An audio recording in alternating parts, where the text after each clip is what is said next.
Namastê! Estamos ao vivo! Boa manhã, bom dia! Muito feliz mais uma vez estar iniciando um estudo. Meu nome é Raghunandan Das e hoje é o dia primeiro, o dia 1 do estudo do Gita não sectário. Como eu expliquei ontem na live introdutória, esse será um estudo único. Acho que não sei se alguma vez foi feito isso na história. Então é uma honra poder estar organizando esse estudo, porque nós vamos fazer uma leitura verso a verso da tradução do Prabhu Mahakala, do devoto Shriman Mahakala Prabhu,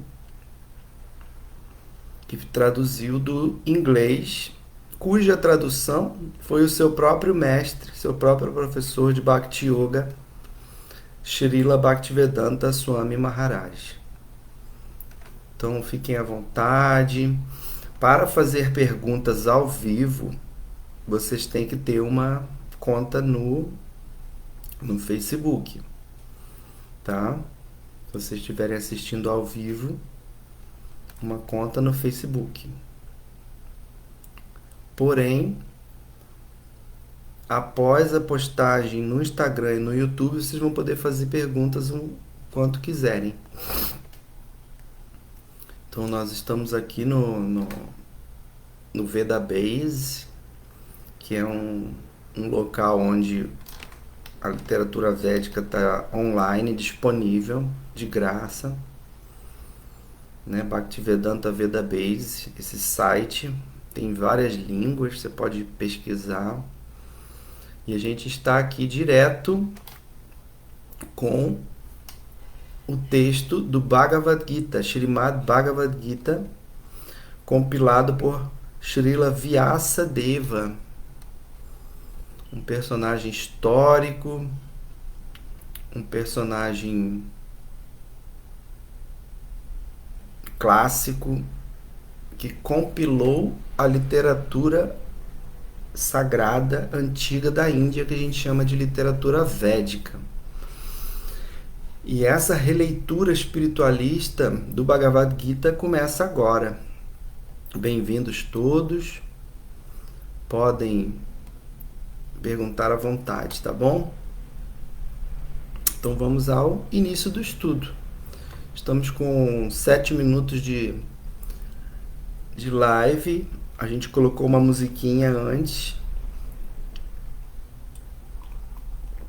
E a gente vai começar nesse momento. Om Namo Bhagavate Vasudevaya. Om Namo Bhagavate Vasudevaya. Om Namo Bhagavate Vasudevaya.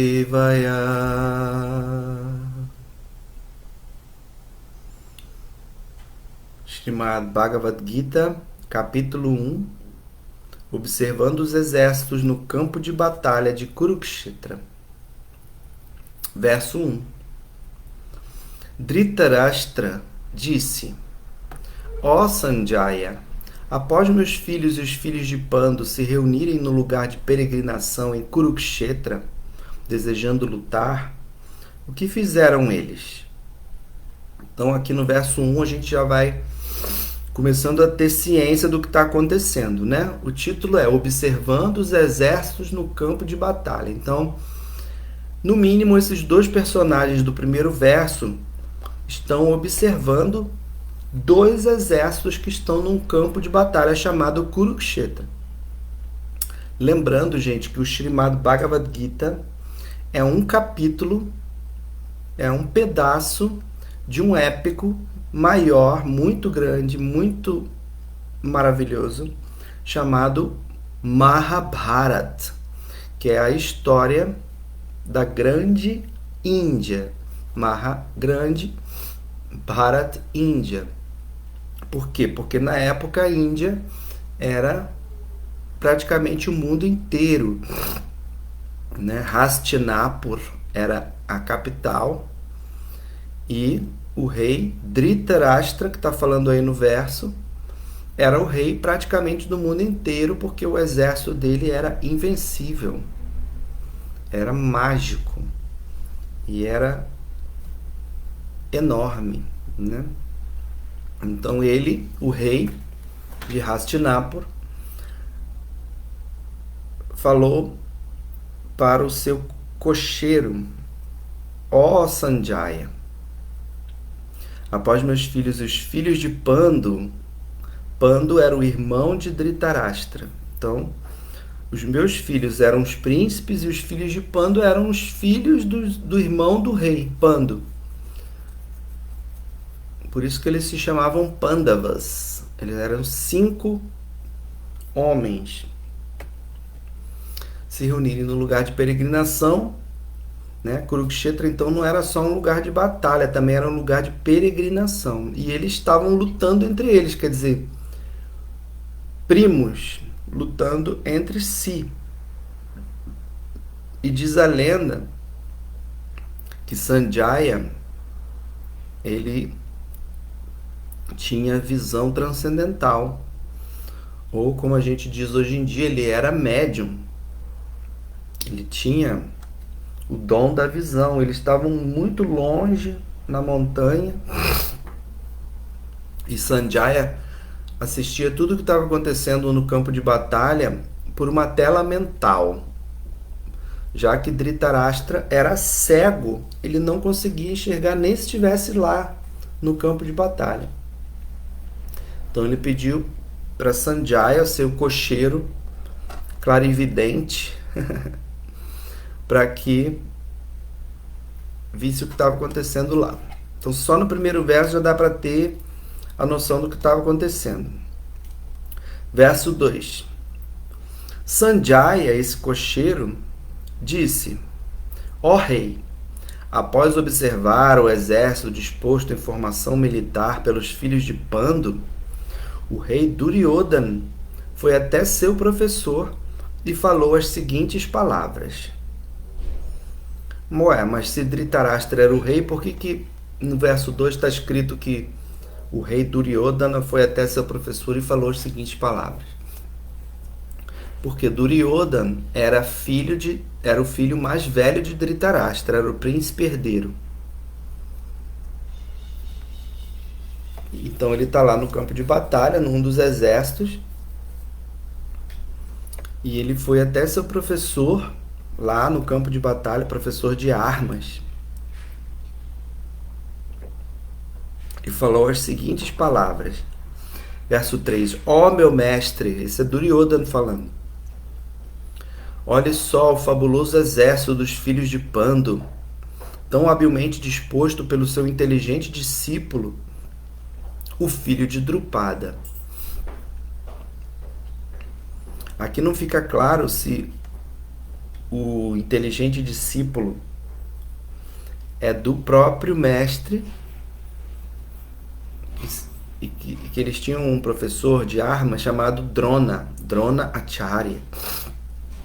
Então, Drona estava lutando do lado de Duryodhana. Então, provavelmente Duryodhana está falando com ele. Ó meu mestre, olhe só o fabuloso exército dos filhos de Pandu, tão habilmente disposto pelo seu inteligente discípulo, o filho de Drupada. O filho de Drupada realmente era discípulo de Drona também. Mas por que ele estava no outro exército, então? E aí, no decorrer do capítulo, a gente vai explicando. Mas dá para entender que são 2 exércitos de pessoas próximas, né?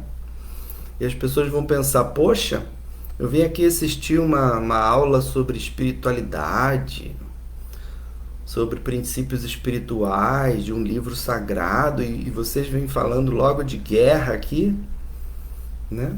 Lembrando que o Gita foi compilado, então, por esse santo, esse sadhu, chamado Srila Vyasadeva, que era considerado uma encarnação literária de Deus, como se Deus viesse em forma de escritor e escrevesse esses épicos, essa literatura que não eram só em forma de histórias, mas eram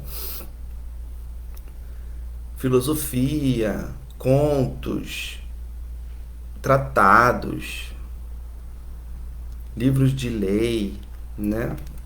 Mas nesse caso aqui era um itirasa, como a gente chama, que é um épico, uma história que ensina a filosofia pela história, pelo que está sendo contado. E o verso 4 diz: aqui neste exército estão muitos arqueiros heróicos, que sabem lutar tanto quanto Bhima e Arjuna, grandes lutadores como Yuyudhana, Virata e Drupada. Então Duryodhana, que é o filho do rei cego, o príncipe herdeiro do reino, usurpado pelo Dhritarashtra, pelo rei cego. Depois eu vou explicar por que foi o reino está usurpado. Ele está descrevendo o exército dos filhos de Pandu. Então ele já citou aqui é o filho de Drupada, Bhima, Arjuna, são personagens aqui que vão aparecendo, né? Yuyudhana, Virata e Drupada, quer dizer, o pai de Drupada também está no exército dos filhos de Pandu. O pai não, o pai do filho de Drupada, que se chama Drupada. Então o filho de Drupada está no exército e o próprio Drupada também está no exército. Verso 5. Há também grandes combatentes, heróicos e poderosos.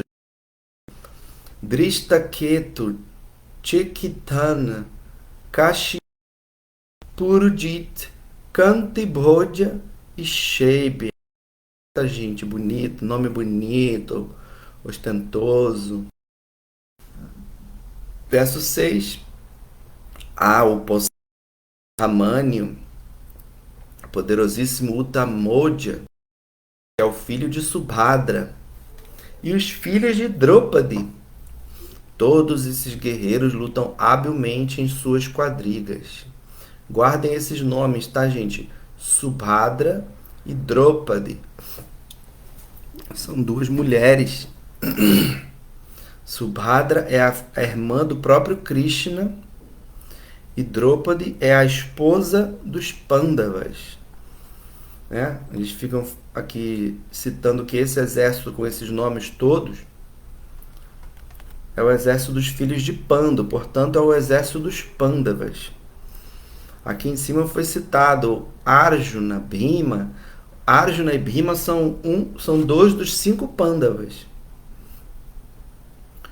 Então Subhadra é esposa de Arjuna, portanto Utamoja é o filho de Arjuna, ou Arjuna, como muita gente diz, e Draupadi dos Pandavas. Então, também no exército estão lutando o filho de Arjuna, né, que é também filho de Subhadra, que é irmã de Krishna, portanto, os Pandavas são primos de Krishna, né? E os filhos de Draupadi, que é a esposa dos Pandavas. Então, os filhos dos Pandavas também estão lutando ali. Todos esses guerreiros lutam habilmente em suas quadrigas. Ok? Verso 7. Mas para a sua informação, ó melhor dos Brahmanas, deixe-me falar-lhe sobre os capitães que são especialmente qualificados para conduzir minha força militar. Então aqui Duryodhana está falando com o mestre dele. E agora ele vai descrever o próprio exército dos Kauravas. Então, é uma guerra que está acontecendo entre os Pandavas e os Kauravas. O verso 8. Há personalidades como você, Bhishma, Karna, Kripa, Aswatham, Vikarna e o filho de Somadhata chamado Burishara, ou melhor, Burisrava, que sempre saem vitoriosos na batalha. Então, há personalidades como você. Então, ele estava falando realmente com Drona.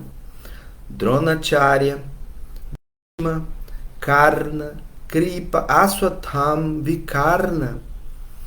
Então, são personagens muito famosos desse épico. São praticamente semideuses, né?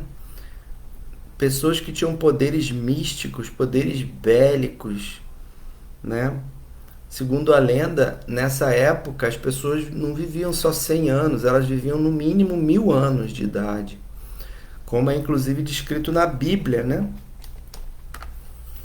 Essa guerra, segundo a história, ela aconteceu há 5.000 anos atrás, portanto, lá pelo ano 3000 e pouquinho antes de Cristo.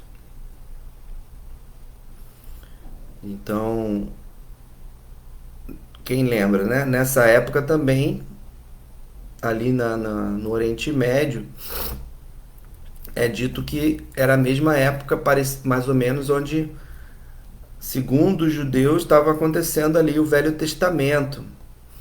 E o Velho Testamento, para quem leu, para quem conhece, também descreve a idade, a idade dos personagens, né? Então fala aqui que Adão viveu 900 e poucos anos, Melquisedeque, qual é o nome daquele outro? Eu sempre brincava, Matusalém, todos eles viveram próximos de 1000 anos de idade, segundo a Bíblia, né? E as pessoas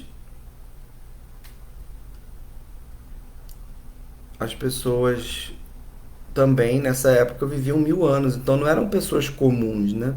Mas não viviam 1000 anos e aí chegava perto dos 70 ou 100 anos ou 900 anos e estavam pessoas caquéticas, não. Eram pessoas muito poderosas, elas tinham uma conexão com a força universal muito grande. Então eram guerreiros muito poderosos. Drona era chefe, era mestre de armas dos Kauravas e do exército de Duryodhana, mas ele era um homem enorme. Diz inclusive que além de viver 1000 anos, eles tinham uma estatura enorme, muito maior do que as pessoas de hoje em dia, né? Vai saber, 5, 10 metros de altura. Se hoje nós temos lendas sobre gigantes do passado, inclusive tem algumas escavações que dizem que até que são falsas, de terem encontrado esqueletos gigantescos na Índia e terem associado isso às pessoas daquela época, né? Ninguém consegue saber, a ciência não provou que existiam gigantes, mas voltando à Bíblia, a própria Bíblia fala da existência de gigantes, né? E os esotéricos, alguns estudiosos dizem que os Néfilins da Bíblia, que foram os filhos dos anjos, entre aspas, com os homens, com as mulheres aqui humanoides, né, hominais, criaram essas personalidades gigantescas. Então, há várias lendas de várias tradições religiosas que falam dos gigantes. Eu falo anjos entre aspas porque outras doutrinas consideram que o que hoje falam que são anjos simplesmente são personalidades, né, que estavam ali a serviço, não necessariamente eram partes de Deus. Aliás, eram enviados de Deus, seres angélicos, com uma personalidade elevadíssima, mas muitas vezes somente espíritos avançados que estavam a serviço, né? Mas isso a gente vai discutir mais tarde. Verso 9. Há muitos outros heróis que estão preparados a sacrificar suas vidas por mim. Então quem é que está falando agora? Duryodhana. Então Sanjaya, que é o cocheiro do rei cego, está descrevendo o que Duryodhana estava falando com Drona no campo de batalha. Então ele era o príncipe herdeiro, praticamente o rei, porque o pai dele não tinha morrido, mas ele era o herdeiro ali, ele que dava as ordens, o pai era um pouco submisso a ele, né? Então é como se ele tivesse convocado aquela guerra ali, fraticida, uma guerra entre parentes, entre amigos, todos da mesma família, todos ali tinham afeição uns pelos outros, mas resolveram guerrear. Parece até algo que acontece hoje em dia, né? Quem nunca guerreou dentro da própria família? Quem não sabe, segundo doutrina espírita revelada por Allan Kardec, quem não sabe que muitas vezes os nossos grandes opositores, adversários em outras existências, onde nós tínhamos outros nomes, outros corpos, vivíamos em outro lugar, não nascem na nossa própria família como nossos parentes, nossos familiares próximos, para quitar questões que ficaram mal resolvidas no passado, né? Então, essa alegoria de que nós guerreamos contra nossos próprios familiares, o Bhagavad Gita já trazia 5.000 anos atrás. Nós, na verdade, não guerreamos, nós temos a opção de guerrear ou de amar essas pessoas. Então, uma guerra que está acontecendo aqui entre parentes não é incomum, eu diria, hoje mesmo no Ocidente. Quantos irmãos que brigam, familiares que brigam entre si, disputas judiciais, mortes, matam pai, mãe, irmão, filhos, esposa. Então Duryodhana está dizendo aqui, eles estão preparados a sacrificar sua vida por mim, porque ele é o líder do exército, né? Apesar de não ser o guerreiro de longe mais habilidoso, ele é o representante ali de onde todos todos veneram, porque ele é o próximo rei, ele é praticamente o rei, mesmo o pai dele ainda estando vivo. E ele fala assim, todos eles estão bem equipados com diversas espécies de armas e todos são experientes na ciência militar. A gente pode continuar aqui a brincadeira, né? Todos nós temos diversas espécies de armas. Todos são experientes na ciência da guerra, né? Ciência militar. Todos nós sabemos brigar. Verso 10. Nossa força é incomensurável e estamos perfeitamente protegidos pelo avô Bhishma, ao passo que a força dos Pandavas, cuidadosamente protegida por Bhima, é limitada. Então, o patriarca do exército, na verdade o patriarca dos dois exércitos, ele é o mais velho do campo de batalha. Bhishma. Verso 11. Todos vocês devem agora dar o apoio... Bhima, já citei lá em cima, né? Ele é um dos 5 Pandavas. Todos vocês devem agora dar todo o apoio ao avô Bhishma, à medida que assumem seus respectivos pontos estratégicos para a entrada na falange do exército. Verso 12. Então Bhishma o grande e valente patriarca da dinastia Kuru, o avô dos combatentes, soprou seu búzio bem alto, produzindo um som parecido com o rugido de um leão, dando alegria a Duryodhana. Então a guerra, quando vai começar, eles sopram aqueles búzios, né? Aquelas conchas marinhas bem grandes e fazem um barulho, como antigamente os exércitos na Europa também sopravam as trombetas anunciando que a guerra ia começar, e para botar meio que medo no outro exército, né? O búzio dele fazia um som de um rugido de um leão, que é assustador, né? E essa soprada deu alegria ao príncipe regente Duryodhana. Então, a guerra vai começar. Verso 13. Depois disso, os búzios, tambores, clarins, trombetas e cornetas soaram todos de repente, produzindo um som tumultuoso. E agora, no verso 14, pela primeira vez,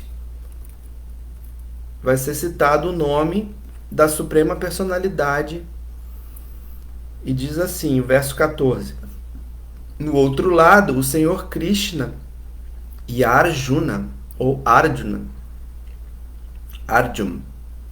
acomodados numa quadriga extraordinária, numa carruagem puxada por cavalos brancos, soaram seus búzios transcendentais. Então os dois exércitos estão ali dizendo, vai começar a guerra. E nesse verso também descreve o principal personagem do exército dos Pandavas, que é o Senhor Krishna. Então, o Senhor Krishna, no mundo espiritualista, esotérico, é um personagem conhecido, porém, quase ninguém sabe, quase ninguém ouviu falar de nenhuma atividade de Krishna. Só acha que Krishna é um avatar, uns dizem que é um avatar de Jesus Cristo, é um preposto de Cristo, outros dizem que é um mestre ascensionado, um profeta, alguém que veio preparar um caminho. Porém, existe uma controvérsia até mesmo entre os hindus, entre os estudantes dos Vedas, de quem é Krishna. Né? Uns dizem que Krishna é um avatar de Vishnu, outros dizem que Krishna é, na verdade, o Senhor Supremo, e Vishnu é um avatar de Krishna. Vishnu é uma expansão de Krishna. Porém, quem desceu no mundo material foi a personalidade Krishna. Então, essa personalidade seria uma expansão da expansão de Krishna, porque o próprio Senhor Krishna, sendo Deus, sendo a suprema personalidade de Deus, ele não poderia descer ele mesmo, então ele se expandiu como Vishnu, e de Vishnu se expandiu novamente como ele mesmo, né? Como se fosse uma cópia tridimensional do Krishna original, que mora eternamente, moraria eternamente nesse local cósmico chamado Vrindavana. Mas vamos deixar isso para o decorrer do texto. Verso 15. O Senhor Krishna soprou seu búzio chamado Panchajanya. Arjuna soprou o seu búzio chamado Devadatta. Bhima, que é descrito aqui como o comedor voraz que executa tarefas hercúleas, soprou seu búzio aterrador chamado Paundra. Verso 16 a 18. O rei Yudhishthira, filho de Kunti, que é a mãe dos Pandavas, soprou seu búzio, o Ananta Vijaya. Então aqui ele está descrevendo mais um Pandava, né? Pandava quer dizer Pancha quer dizer 5, tá?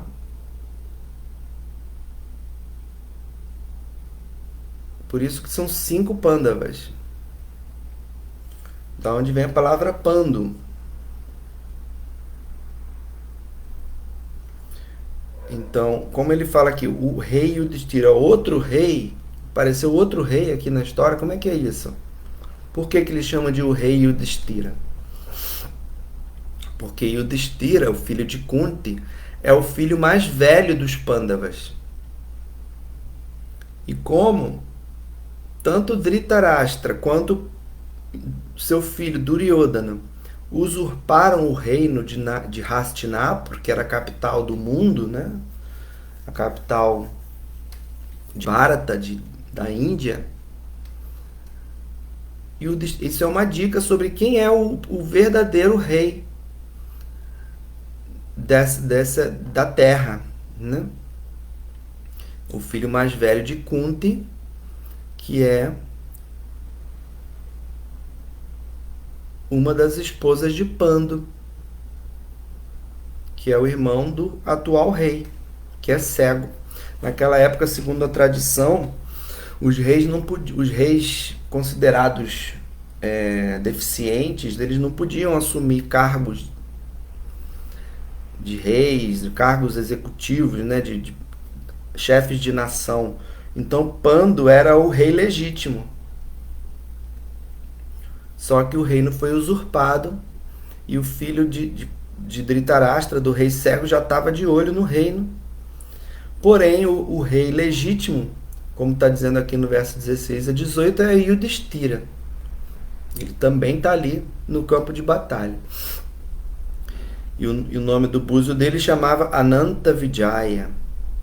E Nakula e Sahadeva sopraram o Sughosha e o Manipushpaka. Então o nome dos búzios deles dois, Nakula e Sahadeva, eram os outros 2 Pandavas. Então fechou aqui os 5 Pandavas, que são Arjuna, Bhima, Yudhishthira, Nakula e Sahadeva. São 5 irmãos.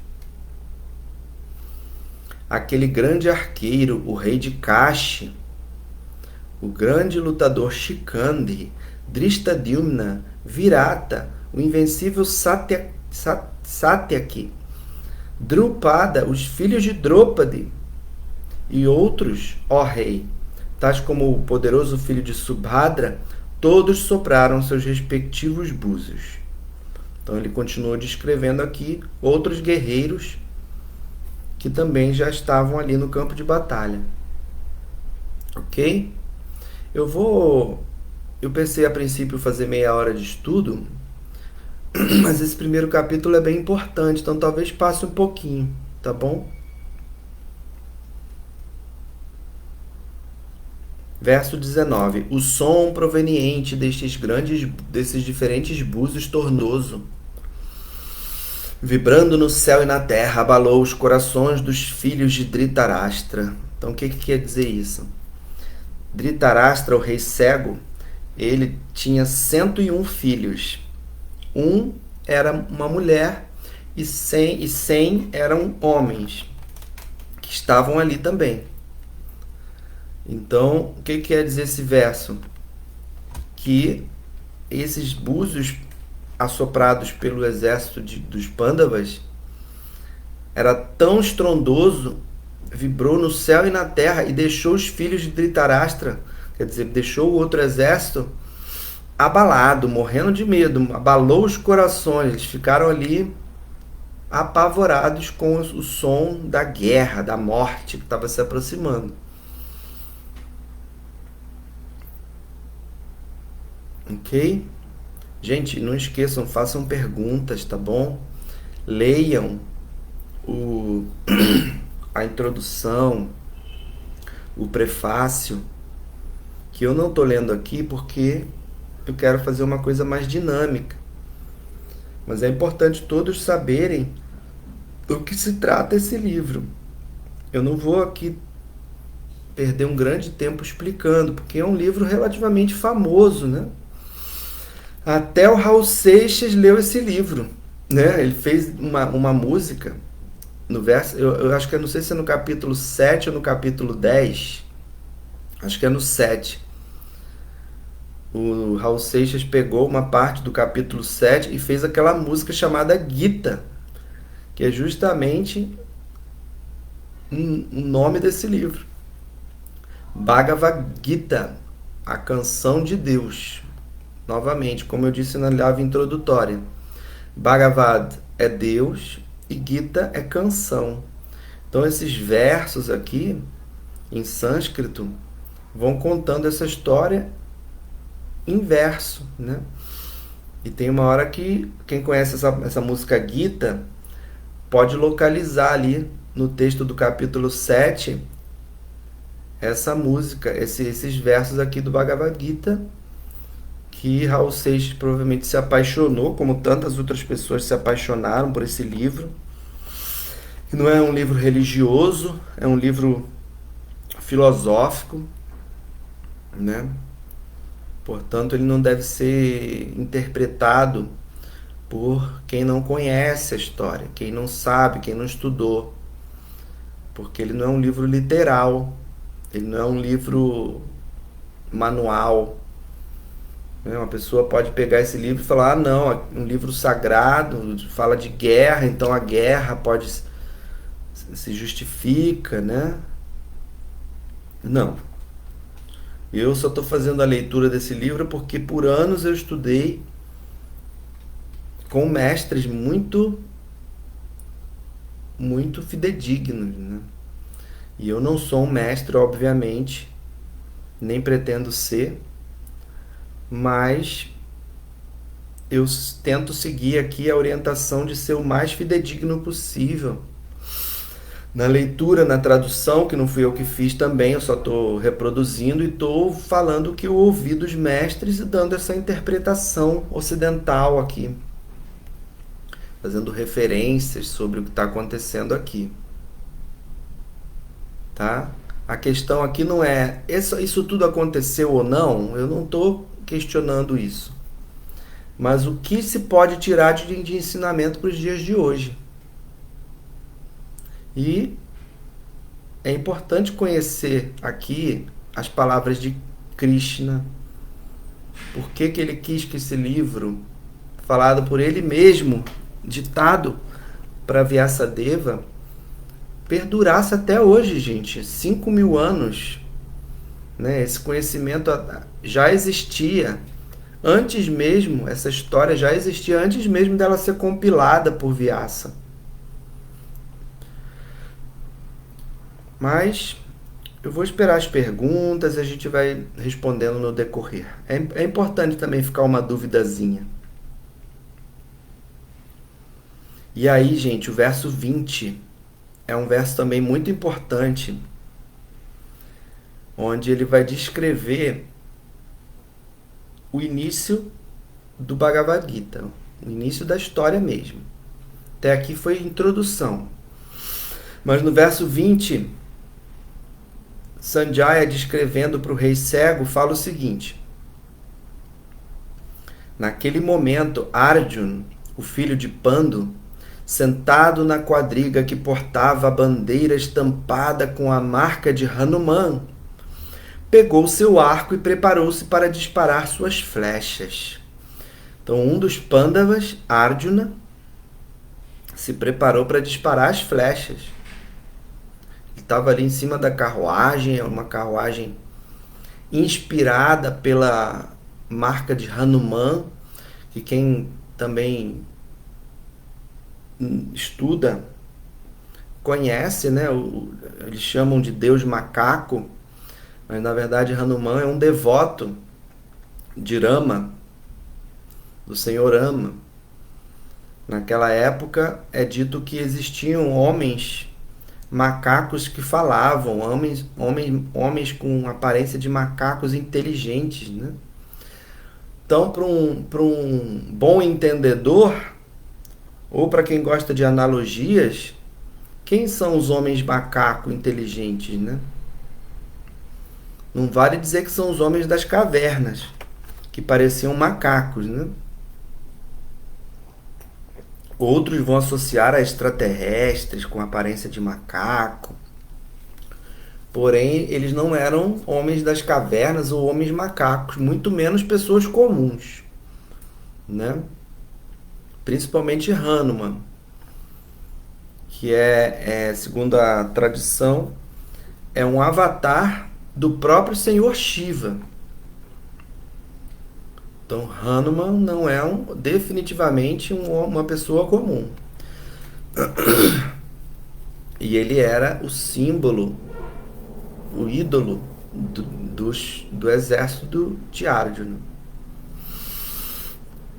E Sanjaya continua no verso 20. Ó rei, após ver os filhos de Dhritarashtra dispostos em formação militar, então Arjuna olhou para o outro exército, do rei cego, de Duryodhana, de todos os mestres ali, Bhishma, Karna, Ashwatthama, e os viu ali, seus professores, seus tios, seus avós, todos no exército oposto, dispostos em formação militar. Nesse momento, Arjuna então se dirigiu ao Senhor Krishna, dirigiu a ele estas palavras. Versos 21 e 22. Arjuna disse: ó infalível, por favor, coloque liga entre os dois exércitos para que eu possa ver-os aqui presentes. Então ele estava ali de longe e pediu para que Krishna, que nesse momento estava como o cocheiro de Arjuna, ele estava dirigindo a carruagem de Arjuna, e tem um porquê do próprio Senhor, próprio Deus, estar dirigindo a carruagem de seu discípulo, de seu devoto, Arjuna. Ele pediu para ele colocar a carruagem no meio do campo de batalha, para ele olhar para os dois lados e ver os dois exércitos. Para que eu possa ver os aqui presentes, desejosos de lutar, e com quem devo me confrontar neste grande empreendimento bélico. Ele chama Krishna de infalível. Em sânscrito é Achyuta, um dos nomes de Krishna, né? Porque os nomes de Krishna são as suas qualidades. Então, olha a simbologia aí. Ele pede para Deus para ter uma visão melhor do que está acontecendo ali. E com quem que ele vai lutar. Com quem que está com ele, apoiando ele. E com quem que ele vai lutar. Verso 23, deixe-me, Arjuna continua, deixe-me ver aqueles que vieram aqui para lutar, desejando agradar o mal-intencionado filho de Dhritarashtra. Verso 24, Sanjaya disse, então lembrando, Sanjaya é o cocheiro do rei cego. Ele está lá tendo a visão na tela mental dele, a visão do que está acontecendo, porque eles estão lá do outro lado, atrás da montanha, ou no alto da montanha. Então, estando lá, ele não ia conseguir saber o que as pessoas estão falando, né? Então dá para saber que é uma visão mediúnica. Ele disse assim, ó descendente de Bharata, ele está falando pro rei Dhritarashtra, o rei cego, chamando ele de descendente de Bharata, porque Bharata não é só o nome da Índia. Bharata é o nome do ancestral dessa família, dos reis de Hastinapur, capital de Bharat. Ó descendente de Bharata, tendo recebido de Arjuna esta determinação, o Senhor Krishna conduziu a magnífica quadriga no meio dos exércitos de ambos os grupos. Vocês vão perceber que nesse iniciozinho a história é mais uma história mesmo, descritiva, né? Mais para frente, daqui a pouquinho já vai começar a ficar filosófico. Cada verso vão ser estrofes enormes, filosóficas, que ensinam, né, muita coisa esotérica, muitas leis espirituais, porque vai ser o próprio Krishna falando, né? Verso 25, a gente já está terminando o dia de hoje. Na presença de Bhishma, de Drona e de todos os outros comandantes do mundo, dos exércitos, o Senhor disse. Então aqui é a primeira frase de Krishna no Bhagavad Gita. Simplesmente observe, Partha, todos os Kurus aqui reunidos. Então o cocheiro de Arjuna, o Senhor Krishna, diz para Arjuna, chama ele de Partha, que é um dos nomes de Arjuna, e diz assim, simplesmente observe todos os Kurus aqui reunidos. Os Kurus, ou Kauravas, são o exército dos filhos de Dhritarashtra, o rei cego. Ele citou ali em cima, né, Bhishma, Drona, todos os outros comandantes do mundo. Verso 26. Foi aí então que Arjuna pôde ver no meio dos exércitos de ambos os grupos seus pais, avós, mestres, tios maternos, irmãos, filhos, netos, amigos e também seus sogros e bem-querentes. Então, quem não conhece a civilização védica, o conhecimento indiano antigo, pode pensar que ele está sendo literal aqui. No outro exército estão os pais, os avós, os irmãos, os filhos, os netos. Porém, na Índia, não existe esse termo, essa determinação primos, né? Se você tem um filho, por exemplo, o seu irmão tem um filho. Nessa filosofia, se o seu irmão tem um filho, o seu sobrinho, né, que aqui no Ocidente chamam de sobrinho, lá é filho também. Se o seu irmão tem uma esposa, ela é considerada sua irmã. Não é sua cunhada, é sua irmã. Então as relações nessa época eram muito próximas. Então assim, o pai de um amigo, de um primo seu, de um amigo seu, era o seu pai. A mãe era a sua mãe. Aqui no Brasil, pelo menos aqui no Rio de Janeiro antigamente, hoje em dia não sei se está acontecendo muito não, mas os amiguinhos iam para casa dos outros amigos e chamavam a mãe do amiguinho de tia, né? Tia, chama a professora de tia. Lá na Índia isso é oficial. Só que em vez de chamar de tia, chamaria de mãe, porque qualquer mulher mais velha, para os indianos, ela é como uma mãe. Você tem que ter o respeito por ela como você teria pela sua mãe. Então eles chamam as mulheres mais velhas, as mães dos amigos, qualquer mulher que você vai se dirigir na rua, você chama de mãe, se ela é mais velha. Ou você chama de irmã mais velha, quando ela é um pouquinho parecida com a sua idade. Você não chama uma mulher na rua de moça ou mulher. Não, eles têm um respeito absurdo pelas mulheres, né? E pelos homens mais velhos também.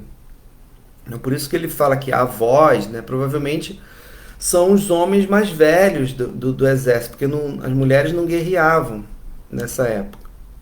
Então o certo era botar aqui avós, né, não avós. Irmãos, quer dizer, os primos, as pessoas da mesma idade. Filhos são os filhos dos seus amigos. Netos, os netos dos seus amigos. Sogros, aí sim, eu acho que eram sogros mesmo, porque o exército estava dividido. Pessoas da mesma família, cada um estava em um exército em alguns momentos, né? E bem-querentes, quer dizer, pessoas que eram próximas e resolveram guerrear no outro exército. A gente não vive, por exemplo, no Brasil hoje em dia uma bipolaridade política, pessoas que gostam de um lado e outras que gostam de outro.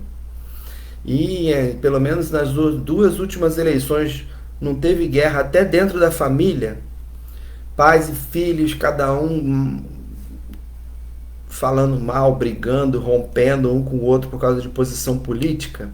É mais ou menos o que aconteceu naquela época. Um ficou de um lado e o outro ficou do outro. Só que eles levavam as vias de fato, né? Verso 27. Ao ver todas essas diferentes categorias de amigos e parentes, o filho de Kunti, Arjuna, ficou dominado pela compaixão e falou as seguintes palavras. Então nós temos aqui ainda do verso 28 e seguinte em diante, são 46 versos. E aí, o que a gente faz? Chega até o final, acaba com o primeiro capítulo. Vamos ver. Temos 9 minutos ainda para fazer 1 hora de live. Deve estar todo mundo curioso, né, pelo que ele falou. Arjuna disse: meu querido Krishna, verso 28, vendo diante de mim meus amigos e parentes com tal espírito belicoso, sinto os membros do meu corpo tremer e minha boca secar. Verso 29, o meu corpo está todo tremendo, meus pelos estão arrepiados, meu arco Gandiva está escorregando da minha mão e minha pele está ardendo. Verso 30. Bom que esses versos são mais histórias, né? Arjuna continua: já não tenho mais capacidade de continuar aqui. Estou esquecendo-me de mim mesmo. E minha mente está girando. Eu só vejo motivo para o infortúnio. Ó Krishna, matador do demônio Keshi. Ele deu uma qualidade para Krishna aqui, porque Krishna andou aniquilando algumas personalidades do planeta nessa época. Krishna também era um rei, mas desde pequeno muitas pessoas queriam matá-lo, né? E aí, meu filho, o que acontece quando você quer matar uma pessoa poderosa, né? Se você não é muito abusado,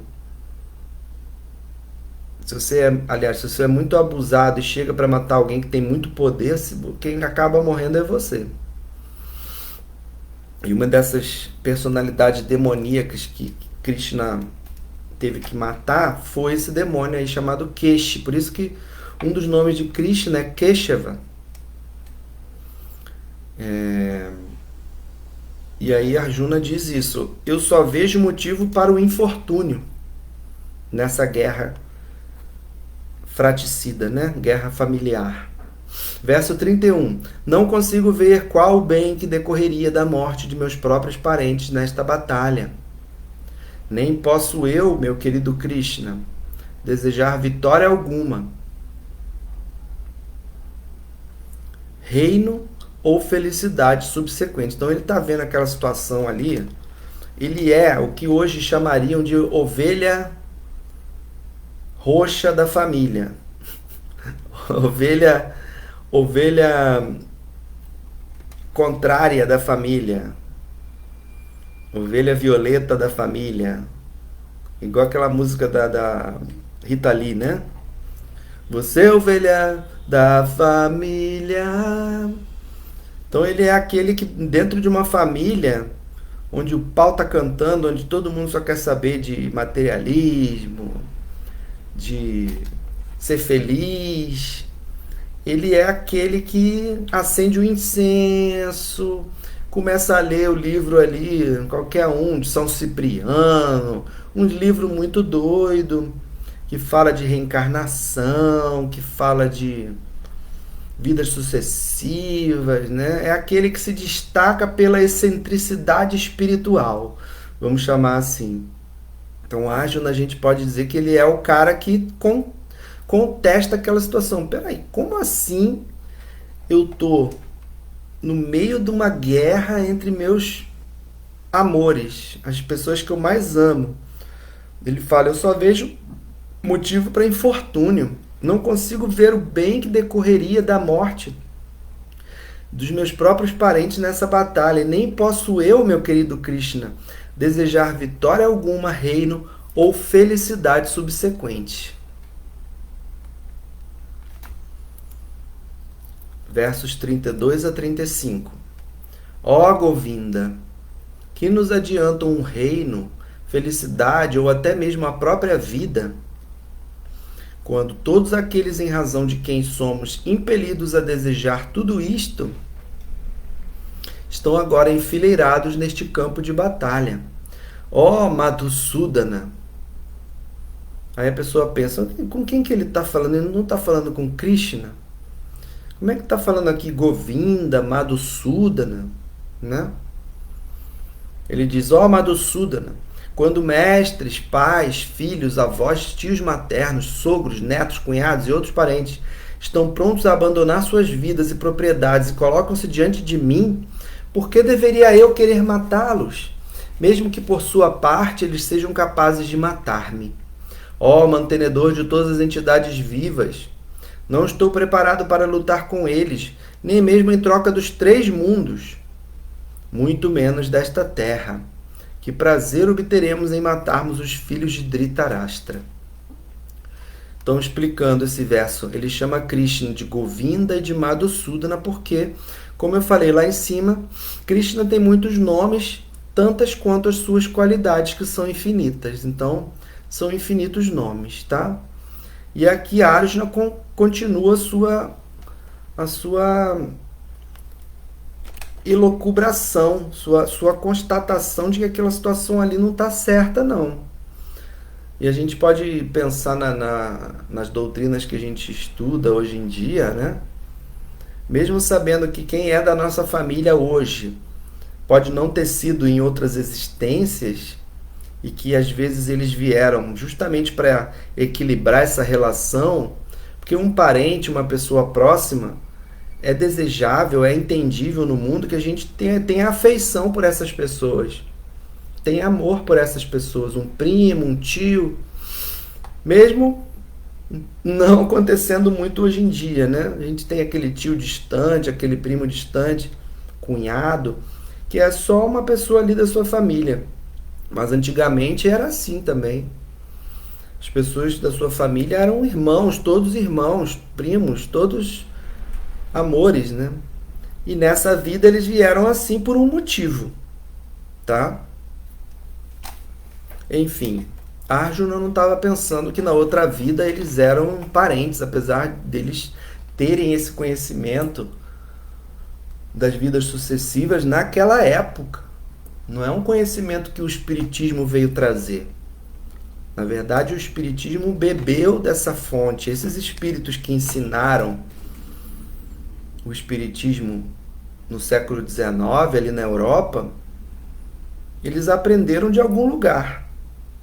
Né? Eles, para serem espíritos, eles viveram antes. Eles não aprenderam isso no Entre Vidas, não.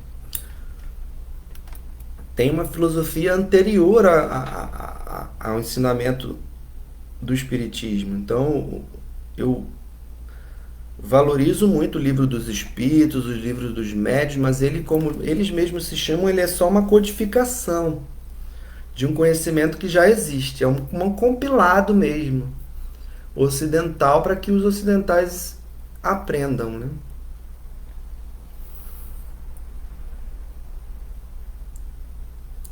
Então, eu vou ficar por aqui. Amanhã tem mais. Nós lembrando que o nosso estudo é diário, então não tem pressa. E a partir de amanhã a gente vai começar aqui no verso 36. Espero que tenham gostado. Salpiquem perguntas, perguntem tudo. Coloquem ali nos comentários as perguntas do YouTube. Vou botar o link do YouTube onde vai estar esse vídeo. Vou botar o link do Instagram, tá bom? E eu agradeço a oportunidade de estar falando um pouco desse conhecimento para todo mundo. Queridos, uma ótima semana para vocês.